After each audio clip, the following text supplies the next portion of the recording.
Hello again, Zion United Methodist Church. Pastor Scott here to update you with some pretty big information in the life of our congregation. If you read my newsletter article, you're aware that the Church Council voted unanimously to ask our district superintendent to supply us a date so that we could vote on the issues of disaffiliation so that we can move beyond it. We can get past it and move on more with the things that God is already doing here at Zion and our future, rather than paying attention to this issue which has been divisive, not so much in the life of this church, but in a lot of Methodism. And we don't want to participate in that. We want to be focused on God's best future for us. So we're ready to put this issue behind us. But it wasn't just a decision, even though it was unanimous by the council. It wasn't just a decision by the council. Many of you had spoken to members of our leadership group and told them, we're ready to move on. We're ready to put this issue to rest and make that decision. And so we thank you for your honest communication to us. However, after my article has come out, there are some folks who are troubled by the fact that we're voting. This seems to be happening too fast and we don't know all the information. Rest assured, you could study from now until then and only study all things disaffiliation and still not know all the information. It's just a hard topic. However, I want to be helpful to you. If you don't feel like you have the information, please reach out to me. I am available at my email address, pastorscott@ziongordonville.com, pastorscott@ziongordonville.com, or you can call the church phone number, 243-8025, 243-8025, and I will visit with you when you call, and if I'm not here, you can leave a message and I'll reach back out to you. I want to help you with the information that you think you're missing so that you can be most informed. My intention the entire time has been to be helpful on both sides of this. So my interest is not just giving you one side. I'm not trying to set an agenda here for you. I want you to come to this conclusion because I actually don't get to vote. In fact, none of our retired pastors get to vote. Those who will be voting are members of this congregation. The pastors, retired elders and deacons, we are all members and active, are all members of the conference. So we don't get to vote. It's only Zion who will choose Zion's future. And the vote from the church council afforded you that opportunity. And we're glad to do that. We're glad for you to be in your hands, for you to make this decision. It's 67% of the voting members present. All of those words are important. 67% of the voting members present have to decide to disaffiliate, or else we remain a United Methodist congregation. It only takes a little over a third of the people, voting members present, to keep us in the United Methodist Church. That's how it's structured. What I mean by that is you have to be a member of our congregation, you have to be present, and then you have to vote when you're here. If you don't vote, your vote can't count. If you're not here, you can't vote, and if you're not a member, you're not allowed. The DS will preside over all that and make sure that we adhere to all of the important factors in regards to that. So that's how that will take place. Again, some people are concerned not just about the amount of information, but how fast we're moving. I'm sure it may seem that way more recently, but this has been an ongoing discussion in the life of United Methodism for several years. In the 2016 General Conference, some of the struggles of the church were so important that we decided to have a special called General Conference. It was on an off year. It wasn't in the normal time frame. And that was in 2019. And that preceded me being appointed here. And I came in the summer of 2019 after that special conference. And then we began as a church talking about that a lot sooner than you might remember. One of my first major meetings that I hosted at the church was a conversation about what's going to happen at the 2020 General Conference around the 5 ways that we could continue as United Methodist Church, or one way specifically that we might separate. It was called the Protocol. Protocol for reconciliation and grace through separation.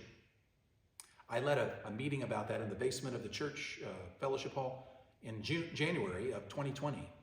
That was over 3 years ago that we began talking about, as a congregation, as Zion, with me as your pastor, that we began talking about things which might lead in this direction. Now, we've had a pandemic since then, and there's a lot more information going on, but some of that information has even made the national news. So if you're lacking information, there's all kinds of ways you could have known you need to seek more. Maybe you didn't know where to go. Well, that's why I'm asking you to reach out to me. That's why I have made a video in the past and asked you to watch other videos. The 12 videos that I gave you access to through my video resource to you some months ago now was probably 3 to 4 hours worth of video material. There's all kinds of other resources in print and things you could read to make decisions to help with your decision. So it's out there, and it's been out there for quite some time. We as a church have been dealing with it only more recently, but I visited with every Sunday school class, some of you more than once. I visited with the youth group, in fact, about these issues due to the questions that you all were asking. This has all happened in the last several months. It's not something that's happened just this month or since the turn of the year. And really, this debate has gone on for much longer than that. Aspects of the debate and what's important here.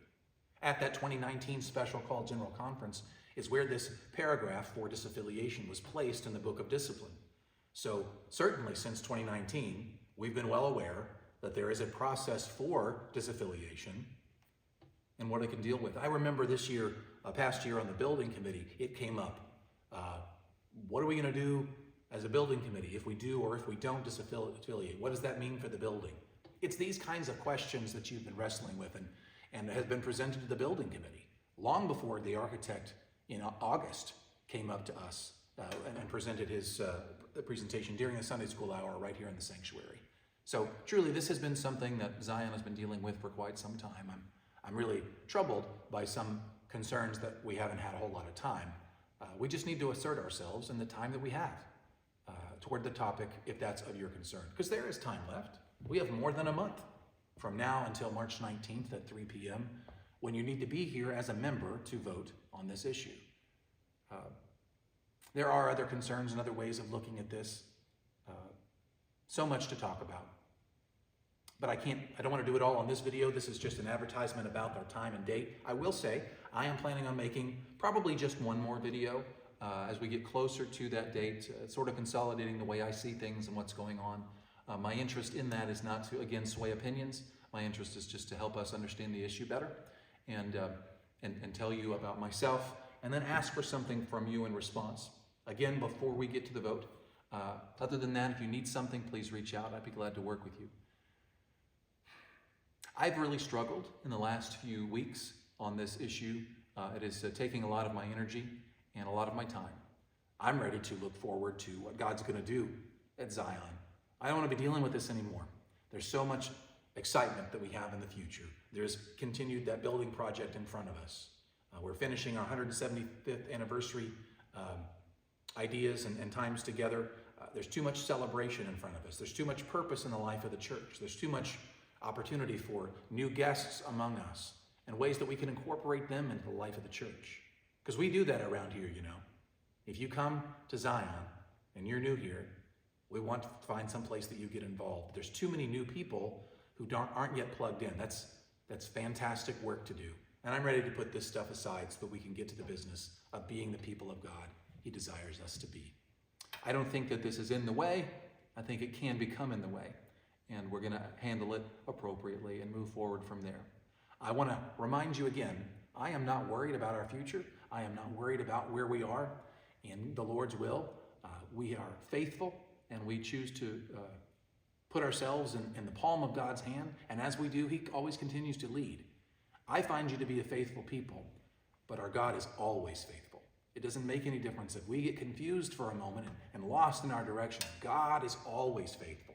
So let's continue to put ourselves in His hands, even in this, and I think we'll find that the result will be the Lord's will. I'm confident in that. In due course, that'll all come out. I pray that you'll join me in it. Join me on that date and join me in prayer of that date, of your vote for those around you.